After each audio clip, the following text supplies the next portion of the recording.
ఎన్ని కేసులు పెట్టినా ఎన్ని నోటీసులు ఇచ్చినా మేము భయపడము, మేము వాటిని ఎదుర్కోగలము, వాటిని తిప్పికొట్టగలము, వాటికి సమాధానం చెప్పగలము.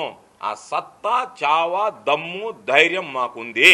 కాబట్టి ఇప్పటికైనా మీరు గ్రహించి వీళ్ళని మా మీద ఏదో బలప్రయోగం చేయడమో, మమ్మల్ని ఏదో బెదిరింపులకు గురి చేసి మేము మాట్లాడకుండా మా గొంతు నొక్కాలనేటువంటి ఆలోచన మానేసి మీరు ఎప్పటికైనా చిత్తశుద్ధితో పనిచేయాలి అని అనుకుంటే దాని మీద దృష్టి పెట్టండి. దాని మీద దృష్టి పెట్టి ఏ విధంగా లా అండ్ ఆర్డర్ మీకు తెలియకపోతే తెలుసుకోండి. మా హయాంలో జరిగింది ఇన్సిడెంట్, జరగలేదు, సాధారణంగా జరుగుతాయి.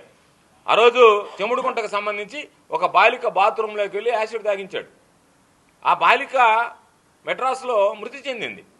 కానీ ఇటువంటి ఇన్సిడెంట్ జరిగినప్పుడు ఏ విధంగా ప్రభుత్వం రియాక్ట్ కావాలి అనేటువంటి దాని మీద మీరు దృష్టి పెట్టలేదు. ఆ రోజు జగన్మోహన్ రెడ్డి గారు ఆ కుటుంబానికి ఖర్చులకు 5 లక్షలు ఇచ్చాడు.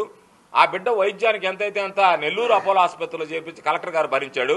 నెల్లూరు అపోలో ఆసుపత్రి నుంచి నేరుగా ప్రభుత్వమే మెడ్రాస్ అపోలో ఆసుపత్రి